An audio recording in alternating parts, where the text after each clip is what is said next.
Morning and welcome back to my channel Swara Madhyama. ನಾನು ನಿಮ್ಮ ಪ್ರೀತಿಯ ಸವಿ ವೆಂಕಟೇಶ್. ಆ್ಯಕ್ಚುಲಿ ಇವತ್ತು ಬೆಳಗ್ಗೆ ದೇವ್ರ ಮನೆಯಿಂದ ವೀಡಿಯೋನ ಸ್ಟಾರ್ಟ್ ಮಾಡ್ತಾ ಇದ್ದೆ.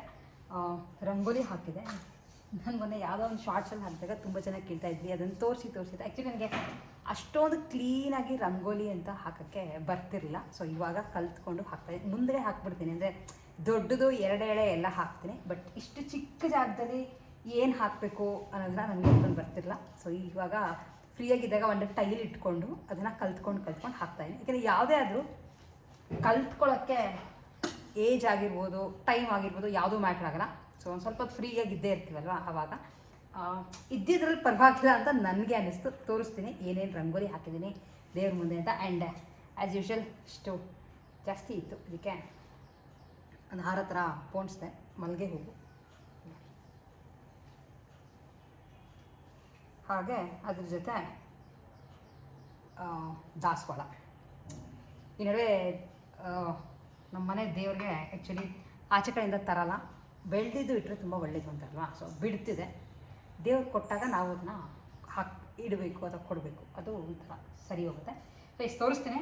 ಆ್ಯಂಡ್ ಇದನ್ನು ತುಂಬ ಜನ ಕೇಳ್ತಿದ್ರಿ, ಎಲ್ಲಿ ತೊಗೊಂಬಂದ್ರಿ, ಎಲ್ಲಿ ತೊಗೊಂಡ್ರಿ. ನಂಗೆ ಇನ್ನೂ ಕಾಮೆಂಟ್ಗಳು ಬರ್ತಾನೆ ಇದೆ. ಈ ಮಂಟಪ ಎಲ್ಲಿ ತಂದ್ರಿದೆ, ಇದು ಆ್ಯಕ್ಚುಲಿ ತುಮಕೂರಿನಲ್ಲಿ ತೊಗೊಂಡಿದ್ದು. ನಾನು ಸೋಮೇಶ್ವರಪುರಮಲ್ಲಿ ಒಂದು ಅಂಗಡಿ ಈಗ ಇದೆಯೋ ಇಲ್ವೋ ನನಗೆ ಗೊತ್ತಿಲ್ಲ. ಡೆಫಿನೆಟ್ಲಿ ನಾನು ಹೋದರೆ ಇದ್ದರೆ ತೋರಿಸ್ತೀನಿ. ಬಟ್ ಮನೆ ನಾವು ತೊಗೊಂಡಾಗ ಈ ಮಂಟಪನ ನನಗೆ ಗಿಫ್ಟ್ ಕೊಟ್ಟಿದ್ದು. ಈ ಥರ ಇದೆ, ತುಂಬ ಚೆನ್ನಾಗಿದೆ. ನಾನು ಹೋಗಿದ್ದೆ.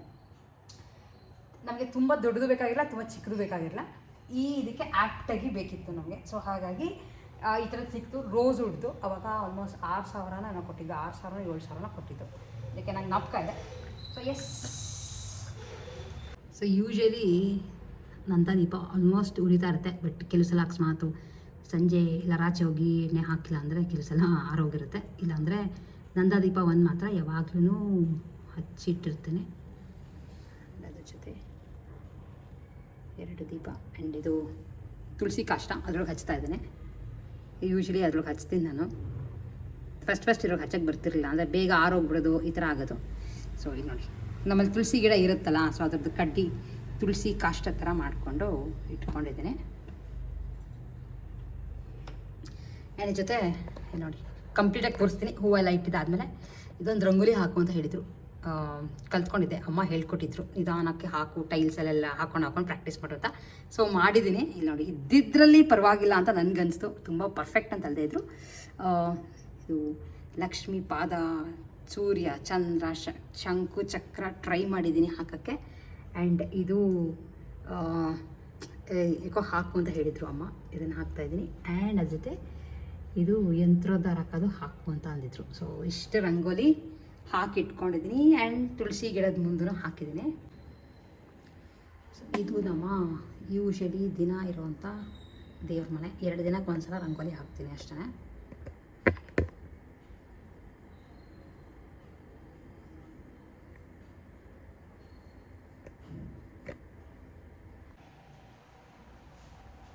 ಸೊ ಹಿಂದಿನ ವೀಡಿಯೋನಲ್ಲಿ ತೋರಿಸಿದೆ, ಹೊಸ ಗ್ಯಾಸ್ ಸ್ಟವ್ ಪರ್ಚೇಸ್ ಮಾಡಿದ್ವಿ ಅಂತ. ಆಲ್ಮೋಸ್ಟ್ ಒಂದು 4-5 ದಿನ ಆಯಿತು ಆಗಲೇ ಯೂಸ್ ಮಾಡೋಕ್ಕೆ ಸ್ಟಾರ್ಟ್ ಮಾಡಿ. ಚೆನ್ನಾಗಿದೆ, ಲೈಕ್ ಆ್ಯಸ್ ಆಫ್ ನಾವು ಚೆನ್ನಾಗಿದೆ, ಏನೂ ಆಗಿಲ್ಲ. ಆ್ಯಂಡ್ ನಂಗೆ ಮೇನಾಗಿ ಏನು ಅನ್ಸುತ್ತೆ ಅಂದರೆ, ಕೆಲವು ಗ್ಯಾಸ್ಗಳು ಮೇಲೆ ಬರ್ನರು ಹಚ್ತಿದ್ದಂಗೆ ಕಪ್ಪಾಗ್ಬಿಡುತ್ತೆ. ನನಗೆ ಅದು ಎಕ್ಸ್ಪೀರಿಯನ್ಸ್ ಆಗಿದೆ ಲಾಸ್ಟ್ ಟೈಮ್ ಯಾವಾಗ 2 ತೊಗೊಂಡಾಗ. ಬಟ್ ಏನೂ ಆಗಿಲ್ಲ. ನೋಡಿ, ಬರ್ನರು ಚೆನ್ನಾಗಿದೆ. ಆ್ಯಕ್ಚುಲಿ ಬರ್ನರ್ ಕ್ವಾಲಿಟಿ ಚೆನ್ನಾಗಿದೆ ಅಂತ ಅನ್ನಿಸ್ತು. ಆ್ಯಂಡ್ ಇನ್ನೊಂದೇನು ಗೊತ್ತಾ, ನನಗೆ ಹಳೆ ಗ್ಯಾಸ್ ಸ್ಟವ್ ತುಂಬ ಎತ್ತರ ಬರೋದು, ಅಲ್ಲಿ ಇಷ್ಟು ಹತ್ರ ಗ್ಯಾಸ್ ಸ್ಟವ್ ಇತ್ತು. ಸೊ ನಾನೇ ಅಂಥ ಹೈಟೇ ಇಲ್ವಲ್ಲ, ಸೊ ಹಾರಿ ನೋಡಬೇಕಿತ್ತು. ಇದು ಆಲ್ಮೋಸ್ಟ್ ನನಗೆ ತುಂಬ ಕೆಳಗೆ ಇದ್ದಂಗಿದೆ. ಆ್ಯಂಡ್ ಹೈಟ್ ಎಲ್ಲ ಸರಿಗಿದೆ, ಸ್ವಲ್ಪ ಸ್ಪೇಷಿಯಸ್ಸೂ ಇದೆ. ಇದೇನಾದರೂ ಇಟ್ಕೋತೀರಾ ಅಂದರೆ ಸ್ಪೇಷಿಯಸ್ ಇದೆ. ತೋರಿಸ್ತೀನಿ ಒಂದ್ಸಲ. ನೋಡಿ, ಹತ್ತಿರದಿಂದ ಎಲ್ಲನೂ ಇನ್ಸ್ಟಾಲ್ ಆಗಿದ್ದಾದಮೇಲೆ ಈ ಥರ ಇದೆ ಗ್ಯಾಸ್ ಸ್ಟವ್. ಅದೇ ನಮ್ಮನೆ ಕಟ್ಟೆ ಕರೆಕ್ಟಾಗಿ ಆಗುತ್ತೆ 4ರದ್ದು. ಸೊ ಹಾಗಾಗಿ ಈ ಥರ ಇದೆ. ಆ್ಯಂಡ್ ಆಟೋಮೆಟಿಕ್ ಅಲ್ಲ, ನಿಮ್ಗೆ ಹೇಳ್ದಂಗೆ. ಆ್ಯಂಡ್ ಮೇಯ್ನಾಗಿ ಇದು ಕೊಟ್ಟಿದ್ದಾರೆ, ಯಾಕೆಂದರೆ ಯಾರಾದರೂ ಹೊಸದಾಗಿ ತಕ್ಷಣ ಯೂಸ್ ಮಾಡ್ತಾರೆ ಅಂದರೆ ಕನ್ಫ್ಯೂಸ್ ಆಗುತ್ತೆ ಯಾವ್ಯಾವ್ದು ಯಾವ್ಯಾವುದು ಅಂತ. ಸೊ 1 2 ಇದು, ಆ್ಯಂಡ್ ಈ ಬರ್ನರ್ ಮತ್ತು ಅದರದ್ದು, ಆ್ಯಂಡ್ ಈ ಬರ್ನರ್ ಇದು, ಅಂದರೆ ಇಲ್ಲಿ ಇದಿರೋದು. ಸೊ ಇಷ್ಟು ಕೊಟ್ಟಿದ್ದಾರೆ, ಚೆನ್ನಾಗಿದೆ. ಯಾರಾದರೂ ಬೇಕಿದ್ರೆ ಡೆಫಿನೆಟ್ಲಿ ಪರ್ಚೇಸ್ ಮಾಡ್ಕೋಬೋದು. ಸೊ ತಿಂಡಿಗೆ ಪಡ್ಡು ಮಾಡೋಣ ಅಂತ ಅಂದ್ಕೊಂಡು ನೋಡಿ, ಫ್ಲೇಮ್ ಚೆನ್ನಾಗಿ ಉರಿಯುತ್ತೆ.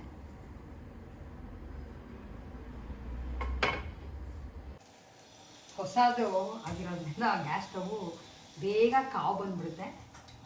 ಆ್ಯಂಡ್ ಇದು ಪಡ್ಡು ಇವತ್ತು ಸಿಂಪಲ್ ಪಡ್ಡು, ಬೇರೆ ಚಟ್ನಿ ಎಲ್ಲ ಏನೂ ಮಾಡೋಕ್ಕೆ ಹೋಗಲಿಲ್ಲ. ಯಾಕಂದರೆ ಕೆಲಸ ಇದೆ ಒಂದು ಸ್ವಲ್ಪ, ಹಾಗೆ ಆಚೆ ಹೋಗಬೇಕು. ಹಾಗಾಗಿ ಚಟ್ನಿ ಇಲ್ಲ, ಜಸ್ಟ್ ಅದಕ್ಕೇ ಈರುಳ್ಳಿ ಕ್ಯಾರೆಟು ಎಲ್ಲ ಹಾಕ್ಬಿಟ್ಟಿದ್ದೀನಿ. ಸ್ವಲ್ಪ ಮೆಣಸಿನ್ಕಾಯಿ ಒಗ್ಗರಣೆ ಹಾಕಿದ್ದೀನಿ. ಹಾಗಾಗಿ ಬೇರೆ ಏನೂ ಅದಕ್ಕೆ ಆ್ಯಡ್ ಮಾಡೋಷ್ಟಿಲ್ಲ. ಆ್ಯಂಡ್ ಚಟ್ನಿ ಗಿಟ್ನಿ ಏನಿಲ್ಲ. ದೋಸೆ ಹಿಟ್ಟಿತ್ತು, ಮೊನ್ನೆ ಯಾವತ್ತೂ ದೋಸೆ ಮಾಡಿದ್ದೆ, ದೋಸೆ ಪಲ್ಯ, ಮಸಾಲೆ ದೋಸೆ ಮಾಡಿದ್ದೆ. ಆ್ಯಕ್ಚುಲಿ ಮಸಾಲೆ ದೋಸೆ ಪಲ್ಯ ಮಾಡಿದ್ದೆ.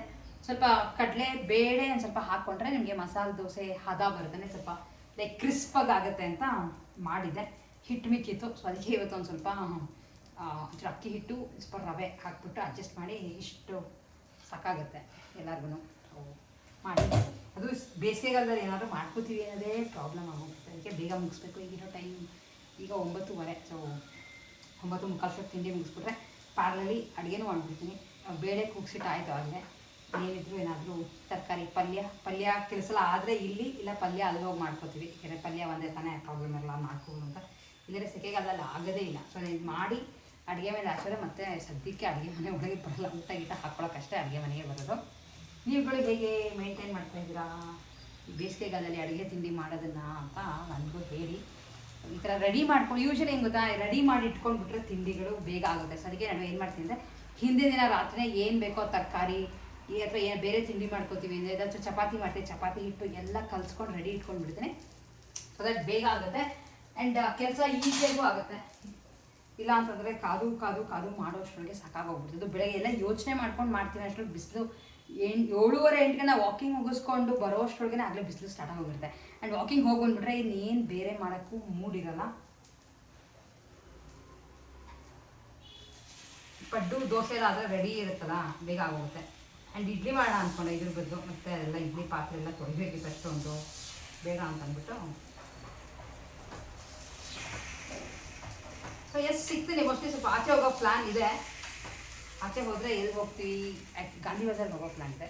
ತೋರಿಸ್ತೀನಿ ನಿಮಗೆ. ಏನಾರು ಆಗಲಿ ಮಾಮೂಲಿ ಏನು ತೊಗೊಳ್ಳಿಲ್ಲ ಅಂದರೂ ರೋಡ್ ಸೈಡ್ ಏನೇನಿದೆ ಅನ್ನೋದು ನಿಮಗೆ ತೋರಿಸ್ತೀನಿ. ಯಾಕೆ ಚೆನ್ನಾಗಿರುತ್ತೆ ಅದು ನೋಡೋಕ್ಕೆ ಅಂತ. ಸೊ ಸಿಗ್ತೀನಿ ಆಮೇಲೆ.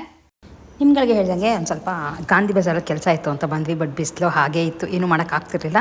ಹಾಗೆ ಊಟ ಟೈಮ್ ಆಗಿತ್ತಲ್ಲ ಅಂತ ಉಡುಪಿ ಕೃಷ್ಣಭವನ್ಗೆ ಬಂದ್ವಿ. ಬಾಳೆ ಎಲೆ ಊಟ, ಅನ್ಲಿಮಿಟೆಡ್ ಊಟ ಮಾಡೋಣ, ತುಂಬ ದಿನ ಆಗೋಗಿತ್ತು ಅಂತ. ಆ್ಯಂಡ್ ನಮಗೆ ಇಲ್ಲಿ ಟೇಸ್ಟ್ ತುಂಬ ಇಷ್ಟ ಆಗುತ್ತೆ ನನಗೆ. ಯಾಕೆಂದರೆ ಎಲ್ಲನೂ ಒಂಥರ ನಾರ್ಮಲ್ಲಾಗಿರುತ್ತೆ, ಖಾರ ತುಂಬ ಇರಲ್ಲ, ಟೇಸ್ಟಿಯಾಗಿರುತ್ತೆ. ಹಾಗೆ ಬೇರೆ ಬೇರೆ ಟೈಪ್ಗಳು ಕೊಡ್ತಾರೆ ಅಂತ ಇಲ್ಲೇ ಊಟಕ್ಕೆ ಬಂದ್ವಿ. ಊಟ ಮುಗಿಸ್ಕೊಂಡು ಆ್ಯಕ್ಚುಲಿ ಯಾವುದೋ ಒಂದು ಸೀರೆ ಅರ್ಜೆಂಟಾಗಿ ಬೇಕಿತ್ತು ಅಂತ ನೋಡೋಣ ಅಂತ ಅಲ್ಲೇ ಅಣಿಕಾರ್ ಟೆಕ್ಸ್ಟೈಲ್ಸ್ ಇತ್ತಲ್ಲ ಅಲ್ಲಿಗೆ ಹೋದ್ವಿ.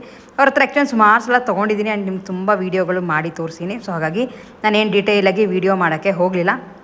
ಜಸ್ಟ್ ಒಂದೇ ಒಂದು ಸೀರೆ ಬೇಕಿತ್ತು ಅಂತ ತೊಗೊಂಡು ಬಂದ್ವಿ. ಆ್ಯಂಡ್ ಬರಬೇಕಾದ್ರೆ ನಿಮ್ಗೆ ಹೇಳಿದೆ ಅಲ್ವಾ, ನಾನು ಹೋಗೋಕ್ಕಿಂತ ಮುಂಚೆನೇ ಕೆಲಸ ಎಲ್ಲ ಮುಗಿಸ್ಕೊಂಡಿದ್ದಾದಮೇಲೆ ಇದು ಬಂದೆ. ಆಲ್ಮೋಸ್ಟ್ ಖಾಲಿ ಇತ್ತು, ಯಾಕಂದರೆ ವೀಕ್ ಡೇ ಹೋಗಿದ್ವಲ್ಲ ಅಂತ. ಏನು ಗಾಂಧಿ ಬಜಾರ್ ಲೈಕ್ ಸ್ಟ್ರೀಟ್ ಅಂತ ಏನು ರಶ್ ಇರಲಿಲ್ಲ.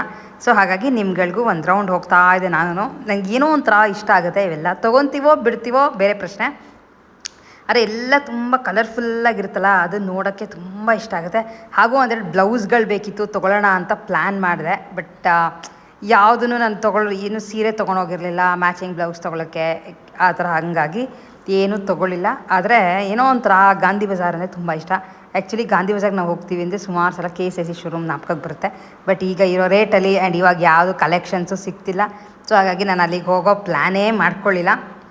ನೋಡೋಣ, ಯಾವಾಗಾದರೂ ಹೋದರೆ ಡೆಫಿನೆಟ್ಲಿ ತೋರಿಸ್ತೀನಿ ನಿಮ್ಗಳಿಗೂ. ಆ್ಯಂಡ್ ಇಲ್ಲಿ ನಿಮಗೆ ಒಂದು ಕಡೆ ತೋರಿಸ್ತಾ ಇದ್ದೀನಲ್ಲ, ಇಲ್ಲಿ ರೋಡ್ ಸೈಡೇ ರೆಡಿಮೇಡ್ ಬ್ಲೌಸ್ಗಳು ತುಂಬ ತುಂಬ ಚೆನ್ನಾಗಿರುತ್ತೆ. ನಾನು ನಿಮ್ಗೆ ಹೇಳ್ದಂಗೆ ಸೀರೆ ಯಾವುದು ತರಲಿಲ್ವಲ್ಲ, ಸೊ ಹಾಗಾಗಿ ನಾನು ಯಾವ ಬ್ಲೌಸು ತೊಗೊಳಕ್ಕೆ ಕೂಡ ಹೋಗಲಿಲ್ಲ. ಸೊ ಇಷ್ಟು ನಮ್ಮ ಆ್ಯಕ್ಚುಲಿ ವೀಡಿಯೋ ಆಗಿತ್ತು. ಬೇಗ ಬಂದುಬಿಟ್ಟೆ ಗಾಂಧಿ ಬಜಾರಲ್ಲಿ. ಸೊ ಹಾಗಾಗಿ ಇಷ್ಟೇ ನಾನು ನಿಮಗೆ ತೋರ್ಸೋಕ್ಕೆ ಆಗಿದ್ದು. ಆ್ಯಂಡ್ ಹಾಗೆ ಇವತ್ತಿನ ವೀಡಿಯೋ ಇಷ್ಟ ಆಗಿದ್ರೆ ಲೈಕ್, ಶೇರ್ ಆ್ಯಂಡ್ ಸಬ್ಸ್ಕ್ರೈಬ್. ಸಿಗ್ತೀನಿ ಮತ್ತೆ ನೆಕ್ಸ್ಟ್ ವೀಡಿಯೋಲಿ. ಅಲ್ಲಿವರೆಗೂ take care and bye bye.